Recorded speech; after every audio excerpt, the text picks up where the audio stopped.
Happy life happen miracle എന്ന YouTube ചാനലിലേക്ക് എല്ലാവർക്കും സ്വാഗതം. ഇന്ന് ഞാൻ നിങ്ങളോട് ഷെയർ ചെയ്യാൻ പോകുന്നത് സമ്പന്നതയെ പറ്റിയാണ്. സമ്പന്നത നമ്മുടെ മനസ്സിലാണ് ഉണ്ടാകേണ്ടത്, അല്ലേ? വെറുതെ എനിക്ക് സമ്പത്ത് വേണമെന്ന് ആഗ്രഹിച്ചാൽ സമ്പത്ത് നമ്മളിലേക്ക് വന്നു ചേരുമോ? ആ ചിന്ത നമ്മുടെ ഉള്ളിലേക്ക് നല്ല രീതിക്ക് നമ്മൾ കൊടുത്തു കഴിയുമ്പോൾ ഉപബോധ മനസ്സ് അതിനായിട്ടുള്ള പ്രവർത്തനങ്ങൾ തുടങ്ങി വെക്കുന്നുണ്ട്. അത് എങ്ങനെയാണ് ചെയ്യേണ്ടത് എന്നാണ് ഞാനിവിടെ പറയാൻ പോകുന്നത്. ഇതിനു മുൻപേ മണി ബ്ലോക്ക് മാറാനുള്ള ഒരു വീഡിയോ ഞാൻ ചെയ്തിട്ടുണ്ട്. പണം വയ്ക്കുമ്പോഴും നമ്മൾ കൊടുക്കുന്ന സമയത്ത് ബ്ലസ് ചെയ്യുക, അങ്ങനെയുള്ള കുറേ കാര്യങ്ങൾ. അപ്പോൾ അതൊക്കെ നിങ്ങൾക്ക് അറിവുള്ള കാര്യം തന്നെയായിരിക്കും. പക്ഷേ പലപ്പോഴും നമ്മുടെ മനസ്സിൽ, അതായത് ഉള്ളിൻ്റെ ഉള്ളിൽ നാം ചിന്തിക്കുന്നത് പണത്തെക്കുറിച്ചുള്ള തെറ്റായ ചിന്താഗതിയാണ്. എപ്പോഴും പണം ഒരുപാട് വന്നു കഴിഞ്ഞാൽ ലൈഫിൽ സ്നേഹം ഉണ്ടാവില്ല. പണത്തെ മാത്രം ലക്ഷ്യം വെച്ചുകൊണ്ട് നമ്മൾ ആഗ്രഹിക്കുന്നതും തെറ്റാണ്. കാരണം വെറും പണം മാത്രം ലക്ഷ്യപ്പെട്ടുകൊണ്ട് ഒരു ജീവിതം ജീവിക്കുകയാണെങ്കിൽ അതിനൊരു അർത്ഥം ഉണ്ടാകുന്നില്ല. അതിൻ്റെ കൂടെ സ്നേഹവും സമാധാനവും സന്തോഷവും വേണം. ഇതും കൂടെ ഉൾപ്പെടുമ്പോഴാണ് ആ പണത്തിന് ഒരു വാല്യൂ ഉണ്ടാവുകയുള്ളൂ. ശരിയല്ലേ? അപ്പോൾ ആദ്യം സമ്പന്നത എവിടെയാണ് ഉണ്ടായത്? നമ്മുടെ മനസ്സിലാണ്. നമ്മുടെ മനസ്സിൽ ഞാൻ സമ്പന്നയാണ് അല്ലെങ്കിൽ സമ്പന്നനാണ് എന്നുള്ള ഒരു ബോധ്യം ഉണ്ടാവണം, ഒരു ബോധം. അല്ലാതെ നമ്മളിങ്ങനെ വെറുതെ വായ കൊണ്ട് പറഞ്ഞിട്ടോ വെറുതെ ഇങ്ങനെ അഫർമേഷൻ പറഞ്ഞിട്ടോ ഒരു കാര്യമില്ല. ആ സമ്പന്നത ഡെയിലി മണി അഫർമേഷൻ കേൾക്കുക, പറയുക. ഓൾറെഡി സാഹചര്യം നമുക്ക് വരും. നമ്മുടെ ലൈഫിൽ പല പല സാഹചര്യങ്ങളും നമുക്ക് വരും. മടിത്തട്ടിൽ സന്തോഷത്തോടെ ജീവിക്കാനാണ് നാം ഈ ഭൂമിയിൽ വന്നിരിക്കുന്നത്. പക്ഷേ പല പല സാഹചര്യങ്ങൾ കൊണ്ടും ഇല്ലായ്മകൾ കൊണ്ടും രണ്ടറ്റവും കൂട്ടിമുട്ടിക്കാൻ പാടുവരുന്നവരാണ് ഏറെ പേരും. നമ്മളെപ്പോഴും പറയാറുണ്ട്, സമ്പന്നത എന്ന ആശയമൊക്കെ മനസ്സിൽ കൊടുക്കുക, പക്ഷേ ഇങ്ങനൊരു സംഭവം ചെയ്യാൻ കഴിയുന്നില്ലെന്ന്. ഒന്നോ രണ്ടോ ദിവസം കൊണ്ട്, അല്ലെങ്കിൽ ഒരാഴ്ച കൊണ്ട്, അല്ലെങ്കിൽ ഒരു മാസം കൊണ്ട് ലഭിക്കുന്ന സംഭവമല്ല ഇത്. അതാദ്യം മനസ്സിലാക്കുക. നമ്മൾ എന്ത് അഫർമേഷൻ പറയുകയാണെങ്കിലും നമ്മൾ അതിന് സമയം കൊടുക്കണം, നമ്മൾ ക്ഷമിക്കണം. കുറച്ചൊരു ക്ഷമ നല്ലതാണ് നമുക്ക്. കാരണം നമ്മുടെ ഉപബോധ മനസ്സ് അത് ഏറ്റെടുക്കണം. പല പല നെഗറ്റീവ് ചിന്താഗതികളും വരുമ്പോൾ ഇതൊന്ന് പിടിയിട്ട് നമ്മൾ പോകും, ഒരു കുറച്ച് നേരത്തേക്കാണെങ്കിലും.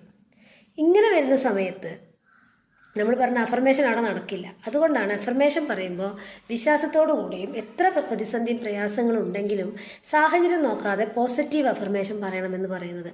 പ്രത്യേകിച്ച് മണി അഫർമേഷൻ. പണം ജീവിതത്തിൻ്റെ ലക്ഷ്യമാക്കി മാത്രം നമുക്ക് കൊണ്ടുനടക്കാനും പറ്റില്ല. അപ്പോൾ സ്നേഹം ഉണ്ടാവില്ല, അവിടെ സന്തോഷം ഉണ്ടാവില്ല. അപ്പോൾ അവിടെ എന്ത് വരും? പിശുക്ക് വരും, പിന്നെ അഹങ്കാരം വരും, പിന്നെ അതേപോലെ ആർത്തി വരും. പണം ഉണ്ടാക്കാനുള്ള തത്രപ്പാടിൽ നമുക്ക് പല വേദനകളെയും നമുക്ക് കണ്ടില്ലെന്ന് നടിക്കേണ്ടി വരും. അതിൻ്റെ ഒന്നും ഒരു ആവശ്യമില്ല, അതൊന്നും ചെയ്യാനും പാടില്ല. അതൊക്കെ തിന്മയിലേക്കാണ് നയിക്കുന്നത്. അങ്ങനെയുള്ളൊരു പണത്തിൻ്റെ ഒഴുക്കല്ല ഞാനിവിടെ പറയുന്നത്.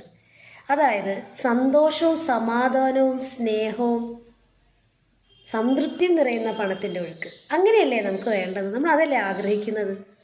സമ്പത്തുള്ളവരാണെങ്കിലും കൂടെ നമ്മൾ ഈഗോ കാണിക്കാതെ നല്ല എല്ലാവർക്കും ഒരുപാട് നമ്മുടെ കയ്യിൽ ആവശ്യത്തിന് പണം ഉണ്ടെങ്കിലും മനസ്സറിഞ്ഞ് നമ്മൾ ദാനം ചെയ്യുക. പിന്നെ അതേപോലെ വിശക്കുന്നവന് അന്നം വാങ്ങിക്കൊടുക്കും. ഇപ്പം നമ്മൾ ഹോട്ടലിൽ പോയി ഭക്ഷണം കഴിച്ച് വരുന്ന സമയത്തായിരിക്കും ഒരു പാവപ്പെട്ടവൻ നിന്ന്, ചിലപ്പോൾ ഹോട്ടലിൽ നിന്ന് നമുക്ക് അങ്ങനത്തെ കാഴ്ചകൾ കാണാറുണ്ട്. അവരിങ്ങനെ കൈ വന്ന് നീട്ടുന്ന സമയത്ത് ഒന്നും കൊടുക്കാതെ ചിലപ്പോൾ ഹോട്ടലുടമ പൊയ്ക്കോ എന്നൊക്കെ നമ്മുടെ കൺമുന്നിലാണ് അത് കാണുന്നതെങ്കിൽ പൈസ കൊടുക്കണ്ട, ഭക്ഷണം വാങ്ങിച്ചു കൊടുക്കുക. യാചകർക്ക് പൈസ കൊടുക്കേണ്ട ആവശ്യമില്ല, അവർക്ക് ഫുഡ് വാങ്ങിച്ചു കൊടുക്കാം നമുക്ക്. അങ്ങനെയൊക്കെ നമുക്ക് പണം ചിലവഴിക്കാം. 100 ഇരട്ടി അതിൻ്റെ ഒരു ബ്ലെസ്സിങ് നമ്മിലേക്ക് വരുന്നതാണ്.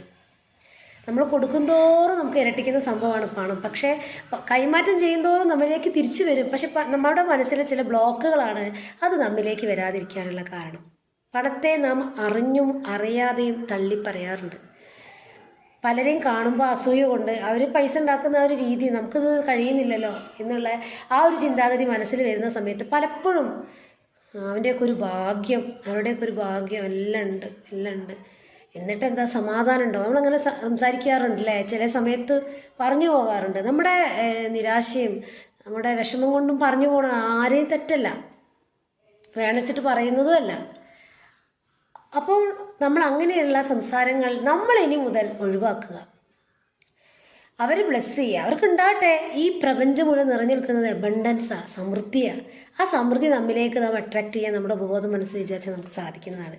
അപ്പോൾ ഈ ഉപബോധ മനസ്സിൻ്റെ ശക്തി ഉപയോഗിച്ച് എങ്ങനെ പണത്തിൻ്റെ ഒഴുക്ക് നമ്മിലേക്ക് കൊണ്ടുപോകാം എന്നൊന്ന് നമുക്കൊന്ന് നോക്കാം. എന്ന് പറയുന്നൊരു ആശയം നാം മനസ്സിലാണ് കൊണ്ടുവരേണ്ടത്. നമ്മുടെ മനസ്സിൽ ഞാൻ സമ്പന്നതയ്ക്ക് അർഹനാണ്, അല്ലെങ്കിൽ എനിക്ക് ഇത്രയും സമ്പന്നത വേണം, അതായത് സമ്പത്ത് എനിക്ക് ഇത്രയും വേണം. അതായത് നിങ്ങളിപ്പോൾ വിചാരിക്കും 10 ലക്ഷം രൂപ എൻ്റെ അക്കൗണ്ടിൽ വന്നു കഴിഞ്ഞാൽ എന്തൊക്കെ മാറ്റങ്ങളായിരിക്കും എൻ്റെ ലൈഫിൽ. നിങ്ങളൊന്ന് വിഷ്വലൈസേഷൻ ചെയ്തേ. അപ്പോൾ കുറച്ച് ബാധ്യത ഒക്കെ ഉണ്ട്, നമ്മൾ വേഗം ബാധ്യതയിലേക്ക് പോകരുത്. ഒരിക്കലും ബാധ്യത എന്നുള്ളത് ആ മനസ്സിൽ അങ്ങനെ കൊടുക്കരുത്. ബാധ്യത എന്ന് കൊടുക്കുമ്പോൾ ആ ബാധ്യതക്കുള്ള ഭാഗങ്ങളായിരിക്കും പിന്നെ വരിക. പിന്നെയും ബാധ്യത ഏറാനുള്ള ചാൻസാണ് വർദ്ധിക്കുക. 10 ലക്ഷം രൂപ കിട്ടി കഴിയുമ്പോൾ എന്തൊക്കെ വിഷ്വലൈസേഷൻ ചെയ്യണമെന്ന് പറഞ്ഞാൽ 10 ലക്ഷത്തിൻ്റെ രൂപയുടെ ചിത്രം അല്ല നിങ്ങൾ മനസ്സിൽ വരേണ്ടത്. ആ പണം കിട്ടിക്കഴിഞ്ഞാൽ നിങ്ങൾ ചെലവിടുന്നത്, പണം ഇപ്പം ഒരുപാട് പണം നിങ്ങളെ കയ്യിൽ വന്നു, അപ്പോൾ നിങ്ങൾ 10 ലക്ഷം രൂപ വന്നു കഴിഞ്ഞാൽ 5 ലക്ഷം രൂപയുടെ ഓർണമെൻറ്റ്സ് വാങ്ങുക. പിന്നെ ബാക്കി 4 ലക്ഷം രൂപയുടെ ഒരു കാറ് വാങ്ങിക്കുക. 4 ലക്ഷം രൂപയുടെ കാറ് വാങ്ങിക്കാമെന്ന് വിചാരിക്കുക. 4 ലക്ഷം രൂപയ്ക്കൊന്നും കാറില്ല വിചാരിക്കാം. 1 ലക്ഷം രൂപയ്ക്ക് വേറെ എന്തെങ്കിലും ഐറ്റംസ് ഒക്കെ വാങ്ങി. അങ്ങനെ വേണം മൈൻഡിനെ നമ്മളെപ്പോഴും വിഷ്വലൈസ് ചെയ്ത് വെക്കാൻ. അപ്പം സമ്പന്നത എന്ന് പറയുന്നത് നാം ഉള്ളിൻ്റെ ഉള്ളിൽ അംഗീകരിക്കണം. ഞാൻ സമ്പന്നയാണ്, നിലവിലുള്ള സാഹചര്യം നോക്കരുത്, സമ്പന്നയാണെന്ന് ഉള്ളിൽ അംഗീകരിച്ച് കഴിഞ്ഞാൽ ഉപബോധ മനസ്സ് അതിനായുള്ള സ്രോതസ്സുകളും വഴികളും ഒരുക്കും. അപ്പോൾ ഇനി പറയുന്ന വാക്യങ്ങൾ ദിവസവും പറയാൻ ശ്രമിക്കുക. അതായത് എൻ്റെ ഉപബോധ മനസ്സ് അനന്തമായ ജ്ഞാനസ്രോതസ്സിൻ്റെ ഉറവിടമാണ്. അനന്തമായ സമ്പന്നതയും സമ്പൽ സമൃദ്ധിയും ലഭിക്കാൻ ഞാൻ അർഹനാണ്. എൻ്റെ മൂല്യത്തെക്കുറിച്ച് എനിക്ക് നല്ല ബോധ്യമുണ്ട്. ഈ പ്രപഞ്ചം മുഴുവൻ നിറഞ്ഞു നിൽക്കുന്ന സമ്പന്നത എന്നിലേക്ക് ഒഴുകിക്കൊണ്ടേയിരിക്കുകയാണ് ഓരോ ദിവസം കഴിയുന്തോറും. ഞാൻ എൻ്റെ കഴിവുകൾ ഈ ലോകത്തിന് സൗജന്യമായി നൽകിക്കൊണ്ടിരിക്കുന്നു. ഞാൻ സമ്പന്നനാൽ അനുഗ്രഹീതയാണ്, അല്ലെങ്കിൽ അനുഗ്രഹീതനാണ്. സമ്പത്ത് എൻ്റെ അവകാശമാണ്. I am abundant child of abundant universe. ഇങ്ങനെ പറ്റുമെങ്കിൽ നിങ്ങൾ ദിവസവും പറയുക. സമ്പന്നത എന്നുള്ള ഒരു ചിന്ത ഉപബോധ മനസ്സിലേക്ക് കൊടുക്കുക. അല്ലാതെ പണത്തെ തള്ളി പറയുന്ന വാക്കുകൾ പറഞ്ഞ് ഡെയിലി നമ്മൾ ഇങ്ങനെ അറിയാതെ പോലും നാവെന്ന് ദാരിദ്ര്യം എന്നുള്ള വാക്ക് ഇങ്ങനെയൊന്നും വരാതെ നമ്മൾ സൂക്ഷിക്കുക. സാറിന് സമ്പത്തുള്ളൊരു വ്യക്തി ദാരിദ്ര്യം എന്ന് പറയുമോ?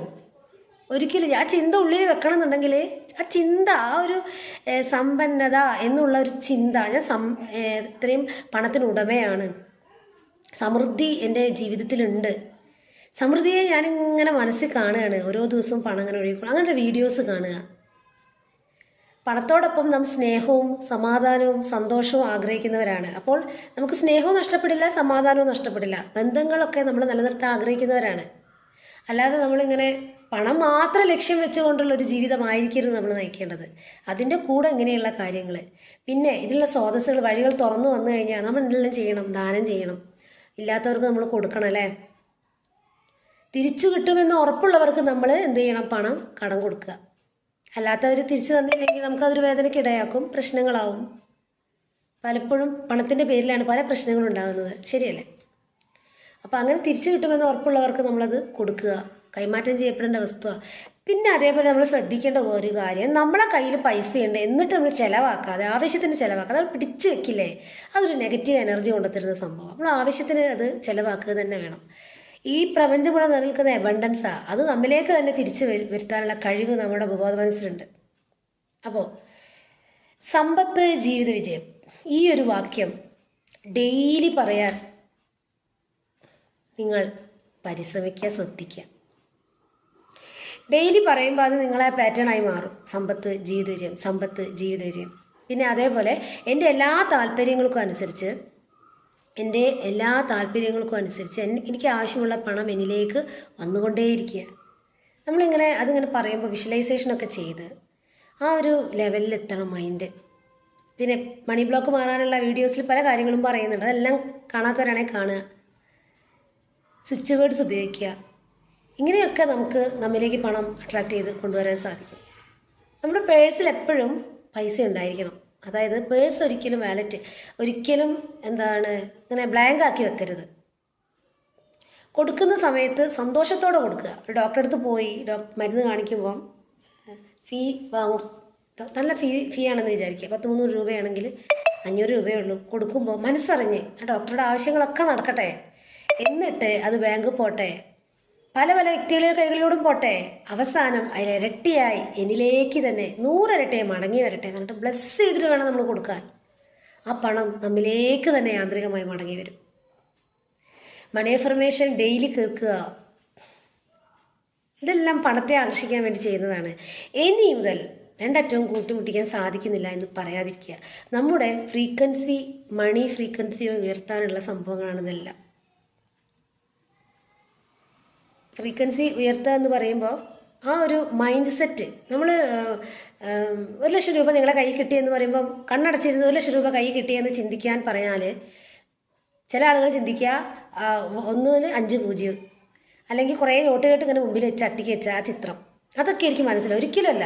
1,00,000 രൂപ കിട്ടി ചിലവാക്കിയതായിരിക്കണം നമ്മൾ കാണേണ്ടത്. 1,00,000 രൂപ കിട്ടിയാൽ എന്താ ചെയ്യുക? ഒരു ഫോൺ വാങ്ങിക്കും. 40,000-ൻ്റെ ഒരു ഐഫോൺ.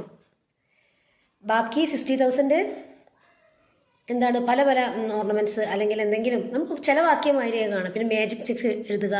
മാജിക് ചെക്ക് ചെറിയ ചെറിയ എമൗണ്ട് എഴുതിയിട്ട് യൂണിവേഴ്സ് തരുന്ന പോലെ നമ്മളത് ബ്ലസ് ചെയ്ത് ഫീലോടുകൂടെ ചെയ്യുമ്പോൾ ഉണ്ടല്ലോ, നമുക്ക് എവിടെ നിന്നെങ്കിലും പൈസ നമുക്ക് ഗിഫ്റ്റായിട്ടൊക്കെ കിട്ടും, അല്ലെങ്കിൽ ആരെയും തരും, അല്ലെങ്കിൽ തരാനുള്ളവർ തരും. ഓക്കെ, ഇങ്ങനെയുള്ള കാര്യങ്ങളെല്ലാവരും ചെയ്യുക.